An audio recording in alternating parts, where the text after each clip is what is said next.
ॐ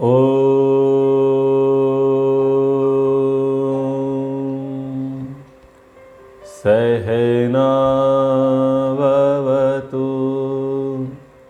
सहनौ भुनक्तु सह वीर्यं करवावहै तेजस्विनावधीतमस्तु मा विद्विषावहै। ॐ शान्ति शान्ति शान्तिः। उपनिषद का अध्ययन हम लोग कर रहे हैं। ईशावास्यमिदं सर्वं यत्किंच जगत्याम जगत् तेन त्यक्तेन भुञ्जीथा मा गृधा कस्य स्विद्धनं कुर्वन्ने वेह कर्माणि जिजीविषेक्षतं समाह एवं त्वयि नान्यथेतोस्ति न कर्म लिप्यते नरे। इन दो मंत्रों पर हम चर्चा कर चुके। तो पहले और दूसरे मंत्र में जो शिक्षा दी गई उसका हम अवलोकन करते हैं। परमात्मा को सर्वव्यापक समझकर उसकी सत्ता को अणु अणु में कण कण में अनुभव करना, संसार के पदार्थों का त्याग पूर्वक उपभोग करना, लालच नहीं करना, प्रतिदिन इस तत्व का विचार करना कि यह धन किसका है, निरंतर कर्म करते हुए ही 100 वर्ष जीने की इच्छा करना, स्वार्थ भावना से ऊपर उठ करके आसक्ति रहित होकर के नर बन करके कर्म करना। ये 6 बातें आत्मोन्नति के मार्ग की हैं। मनुष्य इन्हीं बातों पर चलने का प्रयत्न करे, और जो मनुष्य इन 6 बातों पर चलने का प्रयत्न नहीं करता, प्रभु को सर्वव्यापक नहीं समझता, को संसार के प्रत्येक पदार्थ में ओतप्रोत नहीं मानता, उसे अपने अंग संग नहीं जानता, ऐसा व्यक्ति अपने आप को अकेला अनुभव करने लगता है। और अपने आप को अकेला अनुभव करते हुए वो ये सोचता है कि मुझे तो कोई नहीं देख रहा, और फिर वह पापों में प्रलोभनों में फंस जाता है। भोग ही उसके जीवन का चरम लक्ष्य बन जाता है और वह व्यक्ति अपने प्राण पोषण में ही लगा रहता है। आज के मंत्र में ऐसे व्यक्ति को असुर कहा। आज का मंत्र है, असुर्या नामते लोका अंधेन तमसावृताः तांस्ते प्रेत्यापि गच्छन्ति ये के चात्म हनो जनाः। तो ऐसे व्यक्ति को जो स्वयं के प्राण पोषण में तत्पर है, ऐसे व्यक्ति को यहाँ असुर कहा गया है। यानी मंत्र ये चेता रहा है कि आप निष्क्रिय ना बने, स्वयं को वस्तुओं का स्वामी ना माने। तो मंत्र क्या कहता है? असुर्या नामते लोका अंधेन तमसावृताः। महर्षि दयानंद जी महाराज वेद में इस मंत्र का भाष्य करते हुए कहते हैं, असुर्या नामते, वे असुर्या असुराणां प्राण पोषण तत्परायणां अविद्यादि युक्तानां इमे संबंधिनः तत्सदृशं पाप कर्माणः।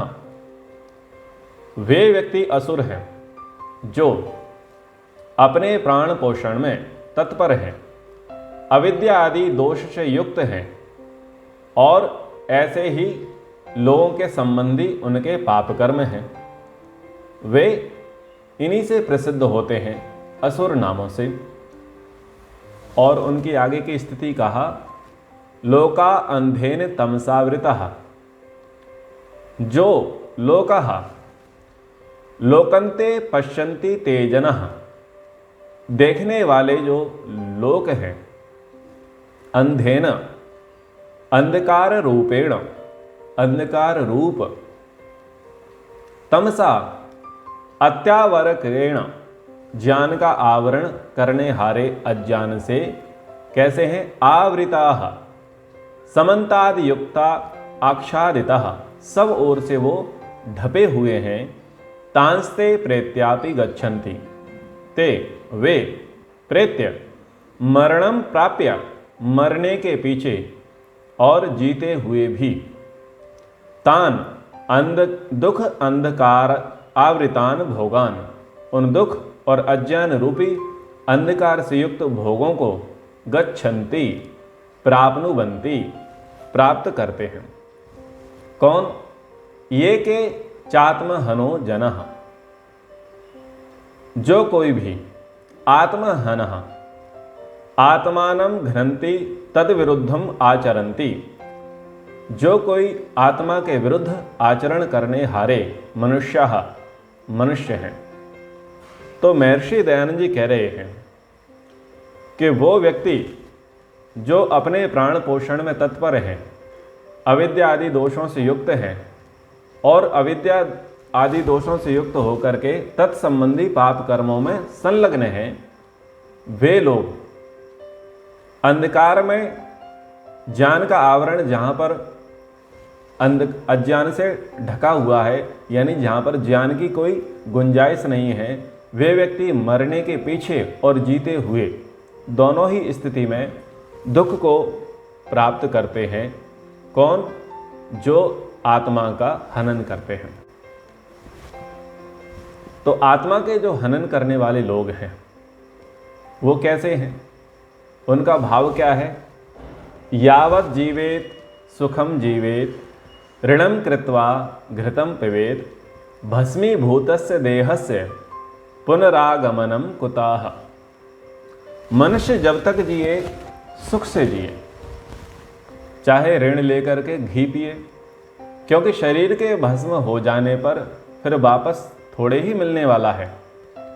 ऐसे मनुष्यों के जीवन में त्याग का कोई स्थान नहीं होता। ऐसे मनुष्य की लोभ वृत्ति, लोलुपता निरंतर बढ़ती रहती है। ऐसा व्यक्ति समझता है कि मैं धन का स्वामी हूं, इस धन को मुझसे कौन छीन सकता है। धन का संग्रह करके वह भोग विलास को प्रिय मानने लग जाता है। उसके जीवन में क्रियाशीलता नहीं रहती। 100 वर्ष जीने की कल्पना से तो वो कांप उठता है। वह व्यक्ति नर बन करके कर्म नहीं करता, अपितु कर्मों में फंसा रहता है। उसके जीवन का तो एकमात्र लक्ष्य रह जाता है, पिब भुक्ष्वम भोगान रमस्व चा, खाओ पियो और आनंद करो। ऐसे व्यक्ति को इस मंत्र में आत्महना कहा गया है। ये व्यक्ति अपनी आत्मा का हनन करते हैं, घात करते हैं। ऐसे व्यक्ति परमपिता परमात्मा की ओर न जाकर के प्रकृति की ओर जाते हैं और प्रकृति के द्वारा मार खाते हैं। आत्महत्या के, आत्महनन के और भी अनेक रूप हैं। जो मनुष्य केवल इस शरीर को सजाने में, संवारने में लगे रहते हैं, वेद में एक शब्द आया तनु शुभ्रम, शरीर के ही पालन पोषण में जो रत हैं, आत्मा की उपेक्षा करते हैं, ऐसे मनुष्य तनु शुभ्रम, शुभ्रम जी, ऐसे व्यक्तियों को तनु शुभ्रम कहा गया। यानी शरीर के ही पालन पोषण में जो रत हैं, आत्मा की जो उपेक्षा करते हैं, ऐसे मनुष्यों को आत्महन कहा गया। जो व्यक्ति चोरी करते हैं, बेईमानी करते हैं, दूसरों के सामने गिड़गिड़ाते हैं, दूसरों की खुशामदें करते हैं, कम से कम काम करके अधिक से अधिक फल चाहने की भावना रखते हैं, स्वधर्म का जो आचरण नहीं करते, उनको आत्महना कहा गया। जो व्यक्ति अपने सुख के लिए दूसरों को दुख देते हैं, क्रूर कर्म करते हैं, काम, क्रोध, लोभ, मोह आदि में संलग्न रहते हैं, आलस्य, अभिमान में जो चूर रहते हैं, ऐसे नर और नारियों को यहाँ मंत्र में आत्महन कहा गया। जो इस जगत को झूठा मानते हैं और अपने आप को ब्रह्म मानते हैं, ब्रह्म सत्यम जगत मिथ्या, ऐसे लोग आत्महना हैं, जो अपनी आत्मा के विरुद्ध आचरण करते हैं, अपनी आत्मा की आवाज़ को दबा देते हैं, अनसुना कर देते हैं, ऐसे व्यक्ति को आत्महना कहते हैं। महानुभावों, जब हम प्रातःकाल उठ करके और शीशे के सामने, दर्पण के सामने, आईने के सामने आते हैं, आकर के जो शीशे में दिख रहा होता है उसे जो सजाने का प्रयत्न किया जा रहा है, ये भी हमें आत्महना की ओर लेके जाने वाला है। हम जब शीशे के सामने जाते हैं तो हमें ये देखना चाहिए कि शीशे में कौन दिख रहा है और देखने वाला कौन है। दोनों का भेद हमें कर करके देखना चाहिए। जो शरीर शीशे में दिख रहा है वो तो है शरीर, और जो शीशे में शरीर को देख रहा है वो है आत्मा। हम केवल शरीर को ही, तनुशुभ्रम, शरीर को ही सजाने संवारने में लगे रहते हैं कि मैं कैसा लग रहा हूँ, मैं कैसा दिख रहा हूँ। लेकिन आप कैसे दिखोगे? आपका तो कोई शेप नहीं है। आप ना तो काले हो, ना गोरे हो, ना नाटे हो, ना छोटे हो, ना लंबे हो, ना चौड़े हो। आप तो वैसे नहीं हो ना, आप तो आत्मा हो। लेकिन शीशे में हम क्या देख रहे होते हैं? शरीर को, और शरीर को हम क्या मानते हैं? आत्मा। तो शरीर को ध्यान में रख करके जितने काम किए जाते हैं और आत्मा की जितनी हम उपेक्षा करते हैं, ये स्थिति है आत्महना की। ठीक है। तो महर्षि दयानंद जी महाराज के वचनों पर हम चल रहे थे। असुरिया नामते लोका अंधेन तमसा वृता तांस्ते प्रेत्यापि गच्छन्ति ये के चात्म हनो जना। यजुर्वेद के 40वें अध्याय का तीसरा ये मंत्र है, जिसको ईशोपनिषद हम कहते हैं। तो यहां तीसरे मंत्र के भावार्थ में महर्षि जी लिखते हैं, ता एव असुरा दैत्या राक्षसा पिशाचा दुष्टा मनुष्या। वे ही मनुष्य असुर हैं, दैत्य हैं, राक्षस हैं, पिशाच आदि हैं। कौन? या आत्म अन्यत वचद अन्यत कर्मण अन्यत आचरंती। जो आत्मा में और जानते, वाणी से और बोलते और करते कुछ और ही हैं। तेना कदाचित अविद्या दुख सागर दुत्तीर्य आनंदम प्राप्तुम शक्नुवन्ति। वे व्यक्ति कभी भी अविद्या रूप दुख सागर से पार हो आनंद को प्राप्त नहीं कर सकते। कौन लोग? जो असुर हैं, राक्षस हैं, पिशाच हैं। असुर कौन है? असुर को समझिए। न सुरः असुरः। जो सुर यानी देवता, जो सुर के समान नहीं है, यानी जो देवताओं के समान नहीं है, वो है असुर। जो देवताओं के समान निस्वार्थ भावना से कर्म नहीं करते, जो निर्वैर, परहित, परोपकार, त्याग, तप, सहिष्णुता आदि भावनाओं वाले नहीं हैं। अर्थापत्ति से क्या अर्थ निकला कि देव कौन है? जो निस्वार्थ भावना वाले हैं, जो निर्वैर हैं, जो परहित की सोचते हैं, परोपकार की सोचते हैं, जिनके जीवन में त्याग, तपस्या और सहिष्णुता है। ऐसे गुणों से संपन्न व्यक्ति कौन है? देव है। और जो इन गुणों वाले नहीं हैं वो हैं असुर। तो ऐसे लोग क्या करेंगे? वो अपने देह और प्राण पोषण में ही संलग्न रहेंगे। अपने ही स्वार्थ, अपने ही सुख सुविधा, अपने हित साधन, अपनी धन संपत्ति को ही प्राप्त करने में वो संलग्न रहेंगे। उसकी पूर्ति के लिए छल करेंगे, प्रपंच करेंगे, माया जाल करेंगे और इसकी टोपी उसके सर करेंगे। ऐसे व्यक्तियों को यहां असुर कहा गया है। ठीक है। तो यदि ये गुण, ये लक्षण हमारे अंदर हैं तो हमें समझ जाना चाहिए कि आसुरी वृत्ति हमारे भीतर है। ठीक है। दूसरा क्या कहा महर्षि जी ने? राक्षस। रक्षः रक्षितव्यम अस्माद रहसि क्षणोति इति वा रात्रौ नक्षते इति वा। राक्षस शब्द को समझिए। जिससे धन संपत्ति प्राण आदि की रक्षा करनी पड़े, जो एकांत अवसर पाकर हानि पहुंचाता है, जो रात्रि में लूटपाट करता है, चोरी करता है, व्यभिचार आदि दुष्ट कर्मों में जो सक्रिय रहता है, वे हैं राक्षस। इस प्रकार अपने स्वार्थ साधन के लिए दूसरों की हानि करने वाले, दूसरों को सताने वाले, दूसरों को पीड़ित करने वाले, अत्याचारी, अन्यायी, बलात्कारी स्वभाव के व्यक्ति जो मांस मदिरा का सेवन करते हैं, ऐसे तमोगुणी व्यक्तियों को राक्षस कहा गया है।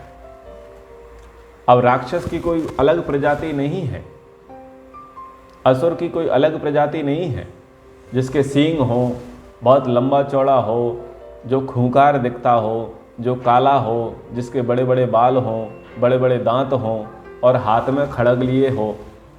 ऐसे राक्षस पिशाच असुर नहीं है। ऐसे तो टेलीविज़न में दिखा दिए जाते हैं। आजकल के राक्षस पिशाच बड़े अपग्रेड हैं। सूट बूट में मिलेंगे, टाई में मिलेंगे, फरारी में घूमेंगे, BMW में घूमेंगे, जेट एयरवेज में घूमेंगे और मेट्रो में घूमेंगे और AC रूम में रहने वाले होंगे। ठीक है ना। ऐसे असुर राक्षस पिशाच व्यक्ति आपको वायुयान में भी घूमते मिलेंगे और जलयान में भी घूमते मिलेंगे। थल यानों में तो वो घूमते ही हैं। बड़े ही VVIP किस्म के लोग होंगे वो। आज उनका रूप बदल गया, आज उनका अवतार बदल गया है। लेकिन हम भावों को समझें, शब्दों को समझें कि इस प्रकार के लोगों को यहाँ पर शास्त्रों में राक्षस कहा गया है, असुर कहा गया है। और पिशाच किसे कहा है? ये पिशितम अवयवी भूतम पेशितम व मासम रुधिरादिकम आचमंती भक्षयंती ते पैशाचः। प्राणियों का कच्चा मांस खाने वाले, रक्त पीने वाले, हिंसक, दुराचारी, अनाचारी, मलिन संस्कारों वाले, अत्यंत तमोगुणी, अत्यंत निम्न और अत्यंत घृणित स्वभाव के व्यक्तियों को पिशाच कहा है। तो ये असुर की योनि, पिशाच की योनि, राक्षस की योनि, ये मनुष्यों में ही होती है और वो आपको अलग से ही दिख जाएंगे। ठीक है। वो भी हमारे समान ही 2 पैर वाले हैं, 2 हाथों वाले हैं, मनुष्यों के समान ही दिखते हैं, लेकिन उनके गुण, उनके कर्म, उनके स्वभाव मनुष्यों के जैसे नहीं हैं, देवताओं के जैसे नहीं हैं। किनके जैसे हैं? राक्षसों के जैसे, पिशाचों के जैसे, असुरों के जैसे। तो यहाँ पर असुर, राक्षस, पिशाच शास्त्र की क्या परिभाषा है वो मैंने आपके समक्ष रखी। आप इनको नोट कर लें, आप याद कर लें। आप इनको नोट कर लेंगे, याद कर लेंगे तो आप कह पाएंगे ये व्यक्ति असुर है, ये व्यक्ति राक्षस है, ये व्यक्ति पिशाच है। और जब वो गुण, वो कर्म, वो स्वभाव जब आप स्वयं में देखेंगे तब आप कह पाएंगे कि मुझ में आसुरी वृत्ति आ गई है, राक्षसी वृत्ति आ गई है, पैशाचिक वृत्ति हमारे अंदर आ चुकी है। यानी अभी इस समय हम मनुष्य नहीं हैं। मनुष्य तो वही है जो मननशील होकर के स्वयं आत्मवत दूसरों के साथ व्यवहार करे, उसको मनुष्य कहा गया है ना। तो यहाँ पर कहा कि वे ही मनुष्य असुर, दैत्य, राक्षस, पिशाच आदि हैं जो आत्मा में कुछ और जानते, वाणी से कुछ और बोलते और शरीर से कुछ और ही कर्म करते, वे हैं असुर। ये व्यक्ति अविद्या आदि दुख सागर से पार नहीं हो सकते और सुख को, आनंद को ये प्राप्त नहीं कर सकते। तो क्या करना पड़ेगा? हमें मनसा वाचा कर्मणा एक होना पड़ेगा। हमारे मन में कुछ, हमारी वाणी में कुछ, हमारे कर्म में कुछ और ना हो। बाबा तुलसीदास जी ने कहा, कथनी करनी में भेद जहां, धर्म नहीं पाखंड वहां। हमारी कथनी और करनी में भेद ना हो। तो महर्षि जी आगे कहते हैं, ये च यद आत्मना तन मनसा यन मनसा तद वाचा यद वाचा तद कर्मणा अनुतिष्ठन्ति। और जो आत्मा, मन, वाणी और कर्म से निष्कपट एक सा आचरण करते हैं। एव देवा आर्या सौभाग्यवंतो अखिलम जगत पवित्रयंत। वे ही देव, आर्य, सौभाग्यवान सब जगत को पवित्र करते हुए वही लोग इस लोक और सुख लोक परलोक में सुख का अनुभव करते हैं। तो सुख का अनुभव कौन करेगा? जिसका मन, वाणी, कर्म इनमें निष्कपटता है। वाणी में कपट नहीं है, व्यवहार में कपट नहीं है, मन में छल कपट नहीं है, एक सा आचरण है। वे ही व्यक्ति देव हैं, आर्य हैं, सौभाग्यवान हैं। वे ही संसार को पवित्र करने वाले हैं। और जिनके मन में कुछ, जिनकी वाणी में कुछ, जिनके शरीर में कुछ और है, वे ही असुर हैं, राक्षस हैं, पिशाच हैं। तो असुर, राक्षस और पिशाच हमने समझ लिए। तो जो असुर, राक्षस और पिशाच की प्रवृत्ति के होंगे वो सदैव अंधेन तमसावृता, वो सदैव अंधकार में ही रहेंगे। तांस्ते प्रत्यापि गच्छन्ति, इस जीवन में भी जीते जी वो अंधकार में रहेंगे और मरने के बाद भी वो गहरे नरक को प्राप्त होंगे। ये बात यहां पर कह रहे हैं। तो जो मनुष्य इस जीवन में आत्मज्ञान से वंचित रह जाता है, जिसका जीवन आत्मसमर्पण का जीवन ना होकर संसार के भोगों में ही लिप्त रहता है, जो शरीर को ही आत्मा समझकर दूसरों के भोगों को छीनकर अपने पालन पोषण में संलग्न रहते हैं, जो मनुष्य दैवीय संपत्ति से मुख मोड़कर आसुरी संपत्ति के संग्रह में अनुरक्त हैं, मरने के पश्चात ऐसे मनुष्यों की क्या गति होती है? वो तांस्ते प्रत्यापि गच्छन्ति, वो गहरे अंधकार को जाते हैं। कैसे अंधकार में लोग को जाते हैं? बृहदारण्यक उपनिषद में एक वचन आता है, अनंदा नामते लोका अंधेन तमसावृतः तांस्ते प्रत्यापि गच्छन्ति अविद्वांसो बुधो जना। ऐसे व्यक्ति, अज्ञानी और मूढ़ लोग मरने के पश्चात उन योनियों को प्राप्त करते हैं जो आनंद रहित हैं, घोर अंधकार से व्याप्त हैं। मंत्र का भाव यह है कि आत्महन अथवा अज्ञानी लोग मरने के पश्चात अंधकार में योनियों को जाते हैं।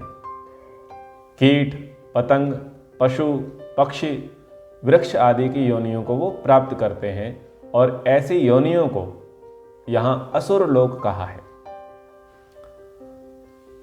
तो असुरों के लिए हितकारी है। प्रभु आत्महनों को इन लोकों योनियों में भेज करके इनका सुधार करता है। जेल खाने किस लिए बनाए हैं? दंड देने के लिए बनाए हैं। जेल खानों का उद्देश्य क्या है? कि अपराधी को अपराध वृत्ति से छुड़ा करके उसका कल्याण करें। इसीलिए जेल खाने बनाए हैं। तो ईश्वर ने जो इतनी सारी दंड बनाई हैं, इतनी सारी योनियां बनाई हैं, ये दंडित योनियां ही हैं। और यह दंड कल्याण कामना से दिया जाता है। प्रभु हमें दंड नहीं देते, वो हमारा सुधार करते हैं। क्योंकि ईश्वर हमारा माता है, हमारी पिता है, तो वह हमारे सुधार के लिए हमें अंधकार में योनियों में भेजते हैं कि जाओ, तुमने बहुत गड़बड़ घोटाले किए हैं, उसका तुम परिणाम ये भुगतो, थोड़ा नरक की यातनाएं सहन करके आओ। जब नरक की यातनाएं सहन करेंगे तो समझ में आएगा कि गलत काम नहीं करना। तब जाकर के क्या कहेंगे? अब गलती नहीं करेंगे, क्योंकि बिना दंड के कोई सुधरता नहीं है। तो इसलिए मनुष्य से इतर जितनी सारी योनियां हैं, ये सब दंड की योनियां हैं, ये सब कारावास हैं। जल को प्रदूषित किया तो कछुआ बना दिया, मछली बना दिया, ये सब कैद खाने हैं। वायु को प्रदूषित किया, शरीर से बहुत भयंकर वाले कर्म किए तो पेड़ बना दिया, बरगद बना दिया, पीपल बना दिया। खड़े रहो, तपते रहो, औरों को शीतलता देते रहो, खुद कार्बन डाइऑक्साइड लेते रहो, दूसरों को ऑक्सीजन देते रहो। तुम्हारे यहां सब आएंगे, तुम किसी के यहां नहीं जा सकते, ठीक है ना। तुम्हारे यहां सब आएंगे, वो सेवा के लिए खड़ा है बस। तो ये ईश्वर का न्याय है, ईश्वर का दंड है कि वो खड़ा है कई वर्षों तक, 200 वर्ष, 500 वर्ष, 1000 वर्ष तक खड़ा है, पेड़ के रूप में खड़ा है एक जगह और सबको सेवा दे रहा है। क्यों? क्योंकि उससे पहले का जो जीवन था उसका, मनुष्य का, उसमें जो उसको मनुष्य का शरीर मिला, उसने दूसरों की सेवा नहीं की, दूसरों की सहायता नहीं की, अथवा दूसरों के हित को मारा था। उसने दूसरे के अधिकारों को छीन करके स्वयं के उसने प्राण पोषण किए। इसलिए ईश्वर ने उसे पेड़ बना दिया कि बेटा तू जा, लंबे समय के लिए जा, और जब तक तेरे पाप कर्म ना धुले तब तक तुझे वापस नहीं आना। अब हम चलेंगे, हम जाकर के पेड़ को काट देंगे, तो पेड़ तो होता ही कटने के लिए है। मान लीजिए वो अभी पीपल का पेड़ था, तो पीपल के पेड़ में वो खड़ा रहा, 50 वर्ष जिया, इतने में पीपल का पेड़ काट दिया, तो कोई बात नहीं, दोबारा पीपल बन। भाई या तो जेल आपने तोड़ दी, अथवा किसी दूसरे के कारण से जेल टूट गई, लेकिन सजा तो माफ नहीं हुई ना। समझ में आ रहा है ना? ईश्वर की ओर से सजा माफ नहीं हुई, तो उसको दूसरी जगह शिफ्ट कर दिया जाएगा, दूसरी जेल भेज दिया जाएगा। तो बस ऐसे ही है कि कुत्ता, गधा, भेड़, बकरी, कीट, पतंग, सांप, जो कुछ भी है, जलचर, थलचर, नवचर, जो भी हम योनियों में प्राप्त करते हैं, किसी दूसरे के कारण से वो जीव जब मार दिए जाते हैं, जैसे शेर होता है, वो शाकाहारी जीवों को खा लेता है, और किसी को योनि मिली थी हिरण की, गाय की, लेकिन वो शेर के द्वारा उसकी योनि समाप्त हो गई। तो समाप्त हो गई तो उसका ये अर्थ ये नहीं है कि अब उसका ट्रांसफ़र हो जाएगा, यानी वो अपग्रेड होगा। मैंने तो सज़ा भुगतने के लिए गाय की योनि में आया था, लेकिन मेरे शरीर को शेर ने निपटा दिया अथवा किसी शिकारी ने निपटा दिया, तो अब मुझे मुक्ति मिल गई ना। मुक्ति नहीं मिलेगी, अभी उतने पाप कर्म बाकी हैं। तो दोबारा गाय बनो, दोबारा पशु बनो, दोबारा कुत्ता बनो, गधा बनो, कीट पतंग बनो, मछली बनो, दोबारा पेड़ बनो, क्योंकि अभी उधर से सजा पूरी नहीं हुई है। वहां परमानेंट उम्र कैद है, और वहां कोई कंसेशन नहीं है, वहां पर कोई पैरोल नहीं है। तो जो इस प्रकार के कर्म करते हैं वो इस प्रकार की योनियों में जाते हैं, और जो उत्तम कर्म करते हैं वे उत्तम योनियों को जाते हैं। जो बुरे कर्म करते हैं वे आत्महना हैं, वो नीच योनियों में जाते हैं। जो उत्तम कर्म करते हैं, शुभ कर्म करते हैं, वो शुभ कर्मों के प्रभाव से ब्राह्मण, क्षत्रिय, वैश्य आदि शुभ योनियों में जन्म लेते हैं। और जो निंदित कर्म करते हैं वो सुअर, कुत्ता, गधा, भेड़, बकरी बनते हैं। तो मंत्र में कहा अंधेन तमसा वृता, ये लोग घोर अंधकार से आच्छादित हैं।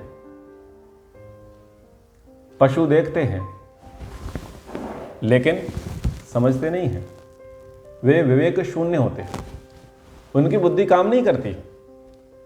मनुष्य वर्तमान को भूत से मिलाता है और भूत का संबंध भविष्य से जोड़ता है। पशुओं में यह मननशीलता नहीं है। वो ये नहीं कह सकते कि मैं पहले कैसा था और अब कैसा हो गया और आगे मुझे क्या होना है। ये मननशीलता केवल मनुष्य के अंदर है, पशु पक्षियों में नहीं है। वे तमोगुण से युक्त रहते हैं। यहां कोई कर्तव्य ही नहीं है, कर्तव्य अकर्तव्य का उनके लिए कोई बोध ही नहीं है। वो केवल और केवल सजाएं हैं, भोग योनियां हैं। इन योनियों में ईश्वर प्राप्ति के लिए, आत्मोन्नति के लिए कोई स्थान नहीं है। इसलिए कहा अंधेन तमसावृता, वहां सुधार की कोई गुंजाइश नहीं है, काला पानी की सजा है, वहां कुछ विशेष उन्नति प्रगति हो नहीं सकती। तो हमारे जीवन के लिए मंत्र का यही संदेश है कि हम अपनी आत्मा को ना गिराएं, आत्मा का हनन ना करें, आत्महत्या करके आत्मा को शरीर से पृथक ना करें। बहुत से व्यक्ति जीवन में थोड़ी सी निराशा आती है तो उससे घबरा जाते हैं क्या करते हैं? रेल की पटरी पर जाकर के आसन लगा लेते हैं, अथवा जो पंखा होता है उसमें फंदा बना करके अपने शरीर का वजन तौलते हैं। या क्या करेंगे? भयंकर बांध होगा, सागर होगा, नदी होगी, तो उसमें बिना हाथ पैर चलाए तैरने का प्रयास करेंगे, यानी वो सुसाइड की कंडीशन में आ जाते हैं। तो ऐसे लोग जो गिव अप कर जाते हैं उनको कहीं सुकून नहीं मिलेगा, क्योंकि आज वर्तमान की परिस्थिति से आप भाग रहे हैं। ये परिस्थितियां बदल जाएंगी, लेकिन दुख कष्ट तो नहीं बदलेंगे ना। यानी जो प्रारब्ध में दुख कष्ट भोगना है वो आपको मिलेगा ही। और ऊपर से आप एक और जघन्य अपराध कर लो, आत्महना, स्वयं की हत्या कर देना, शरीर को आत्मा से वियोग करा देना। तो इस शरीर को छोड़ोगे, दूसरे शरीर में जाओगे, वहां पर भी वही स्थितियां निर्मित होंगी। आज की कंडीशन है वो कंडीशन बदल जाएंगी, लेकिन दुख के कारण तो नहीं बदलेंगे। जो प्रारब्ध में दुख लिखा है, जो अभाव लिखे हैं, जो कष्ट पीड़ा लिखी है, जिसके मूल कर्ता धर्ता हम ही हैं, तो वो तो नहीं बदलेंगे। और ऊपर से हम एक और बड़ा पाप कर ले शरीर को नष्ट करने का, तो वो और चक्रवर्ती ब्याज लगेगा। तो मरना, सुसाइड करना, आत्महत्या करना समस्या का समाधान नहीं है। हम उसको सहन करें, उसको झेलें और ईश्वर से प्रार्थना करें कि हे ईश्वर, ये दुख, ये कष्ट, ये अभाव, ये पीड़ा मेरे जीवन में शीघ्रता से चली जाए और आगे ये ना आए, उसके लिए मैं पूरा प्रयास करूंगा। तो मनुष्य को चाहिए कि अपनी आत्मा के द्वारा ही अपनी आत्मा की उन्नति के लिए प्रयासरत हो।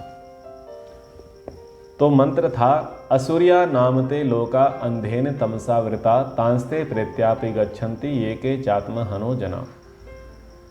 वो लोग असुर हैं जो आत्महना है।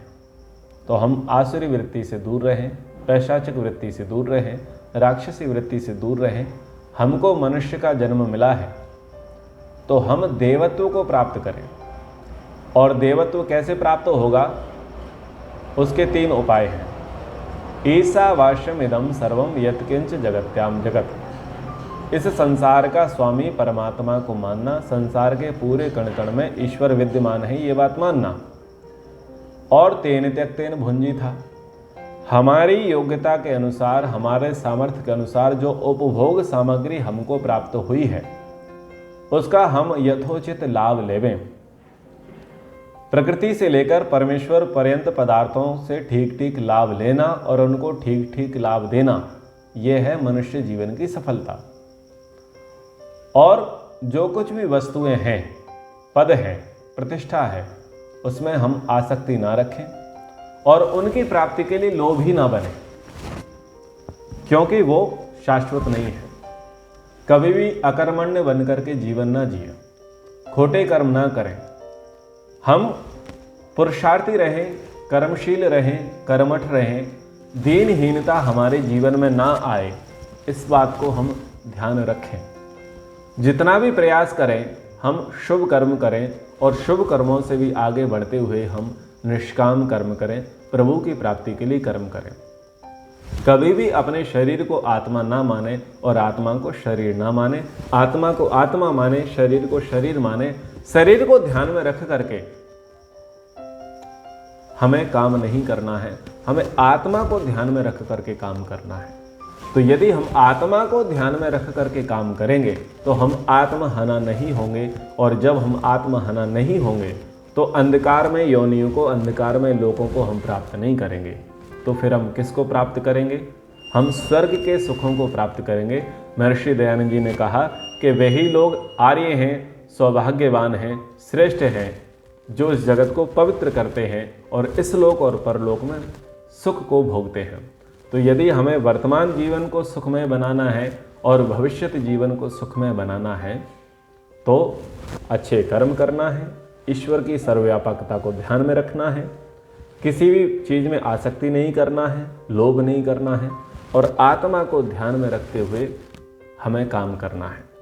हमें ये नहीं देखना है कि मैं मोटा हो जाऊं, छोटा हो जाऊं, ये सब नहीं देखना है। हमें ये देखना है कि मेरे मन पर, मेरे चित्त पर, मेरे अंतःकरण पर कैसे संस्कार पड़ रहे हैं। तो जन्म जन्मांतर की यात्रा को ध्यान में रख करके, आत्मा को ध्यान में रख करके हमें काम करना है। तो ये मंत्र का भाव है। आशा करता हूँ कि इस मंत्र से आपको बहुत उत्तम प्रेरणाएं मिलेंगी, आपको अच्छी शिक्षाएं प्राप्त हुई होंगी। यदि आपको ये प्रसंग अच्छा लगा हो, आपको समझ में आया हो, तो आप इस पर मनन करें, चिंतन करें, निधिध्यासन करें और इसको जीवन में आत्मसात करने का प्रयास करें। और अन्यों को भी आप इस प्रकार की प्रेरणाएं देवें, क्योंकि अकेले नहीं चलना है, सबको साथ लेकर के चलना है। इसलिए सबके हित में भी काम करना है। आप अकेले शीशे के घर में नहीं रह सकते यदि पड़ोस में सब पत्थर के मकान है तो आप अपने परिवार के जनों को, पड़ोसियों को, मित्रों को, संबंधियों को भी इस प्रकार का उपदेश देवें, इस प्रकार का संदेश देवें, इस प्रकार की प्रेरणाएं देवें कि हमें ऊपर उठना है, हमें मनुष्य से देवत्व की ओर बढ़ना है, हमें मनुष्य से पशुत्व की ओर नहीं जाना है। तो आज की कक्षा को हम यहीं पर विराम करते हैं। इति ओम शम।